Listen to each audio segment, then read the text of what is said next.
If you've ever had any procedure performed by any doctor at any time, scratch that. If you've ever even gone to the doctor, then you've probably signed an informed consent document.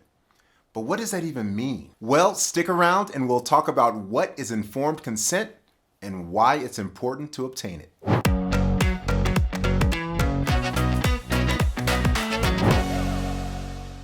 What's up? I'm Corlandos Scott, and I'm an attorney who has dedicated his practice to helping people grow their families through assisted reproductive technologies. Well, in today's episode, we're talking about informed consent, and I'm going to explain consent in the context of medical treatment. I'll also break down the elements of informed consent, and I'll explain some of the nuances of informed consent. So let's get to it. So what is informed consent? Well, by definition, it's the permission granted in the face of knowledge of the possible consequences.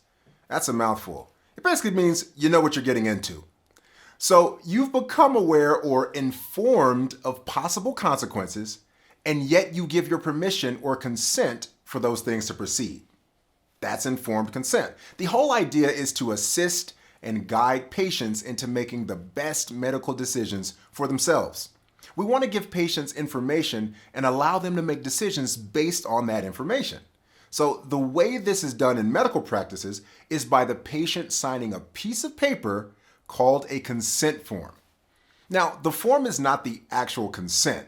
It's simply the evidence that the patient is consenting to specific medical treatment at a given time. Now, you've probably noticed that we're using the word informed in front of consent, which may make you wonder, well, is there another type of consent?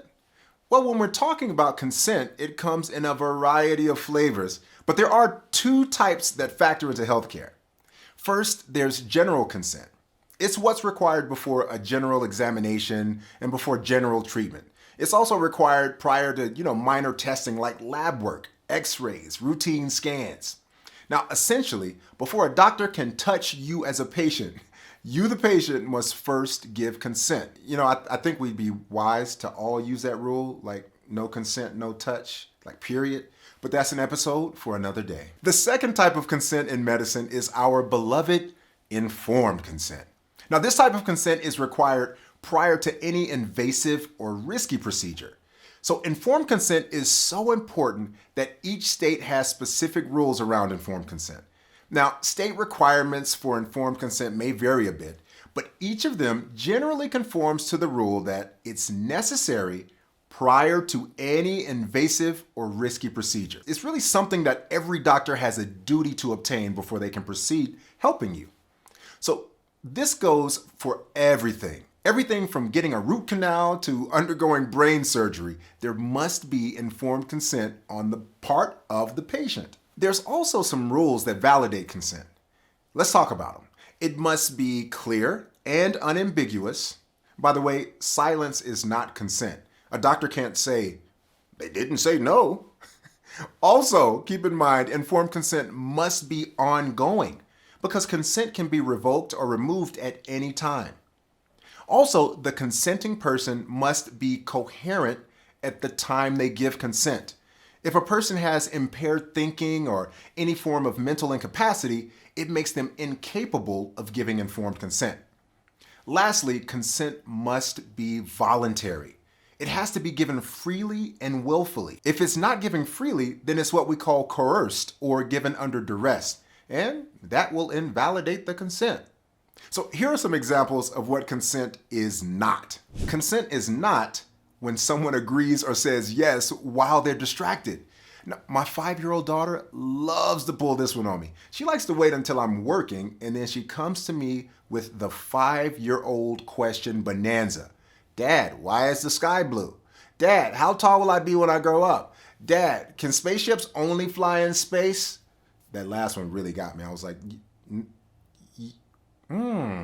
I don't know. But just when my defenses are down and my frustration is up and I'm ready to say anything so she lets me get back to work in peace, she sneaks in something like, "Daddy, can I have a cookie?" Oh yeah, and consent is not valid if you don't fully hear or interpret what's been said before agreeing to it.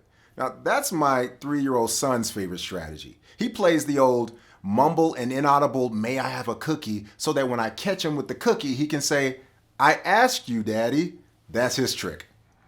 So that's not consent. Consent is not obtaining agreement while the consenting person is drunk or intoxicated. Consent is also not obtaining agreement when the consenting person doesn't understand what they are consenting to.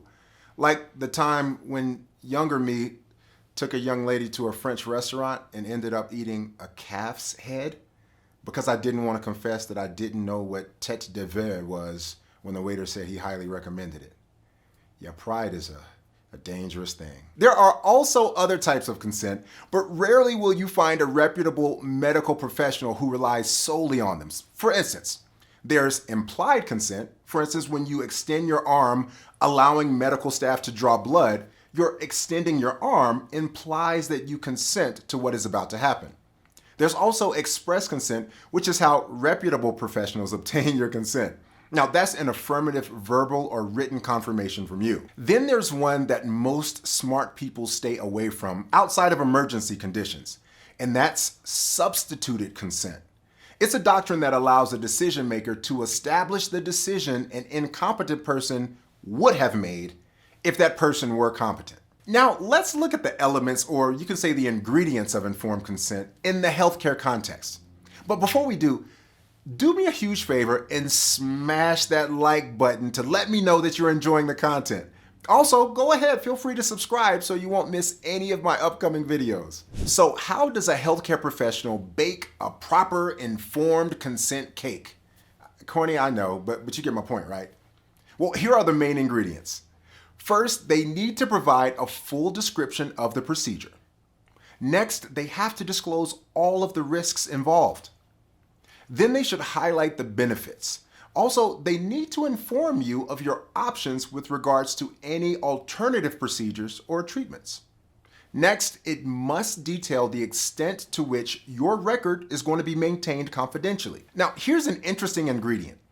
It must discuss compensation and medical treatment. What does that mean?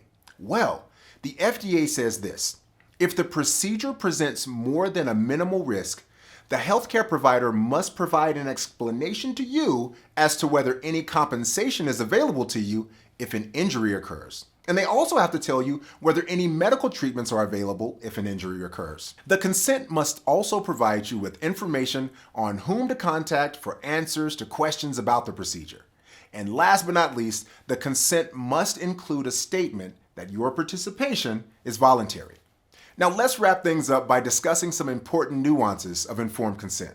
Like, when should you give informed consent? Well, it's pretty obvious, but I'll say it anyway. You should give consent before any medical procedure. The exceptions are when a patient is incapacitated and a doctor can use substituted consent like we discussed before. Also, an exception is in a life-threatening emergency. And the last exception is if someone has voluntarily waived their consent. So what is a physician's ethical duty to informed consent? Well, ethically and legally, all doctors have a mandatory obligation to understand the informed consent process. Also, if a doctor fails to obtain informed consent, she could be criminally liable for negligence or battery. There's also a question of how long informed consent lasts. What's this lifespan? Well, generally, it remains ongoing indefinitely, either until you revoke it or until the procedure that it covers or the treatment is finished, is concluded. Now, some uber vigilant hospitals and clinics, they have a 30-day rule. They say your consent is good for 30 days, and after that, you have to essentially re-up or re-consent to whatever procedure comes next. Now, informed consent is one of the biggest protections of your health, autonomy, and your right as a patient. So make sure you understand everything that's in that clinic consent form that you sign. Now, if you need help sorting through it, don't hesitate to reach out to me. You can click the link in the description below to start a direct chat with me. Go ahead and hop on over there. I look forward to chatting with you.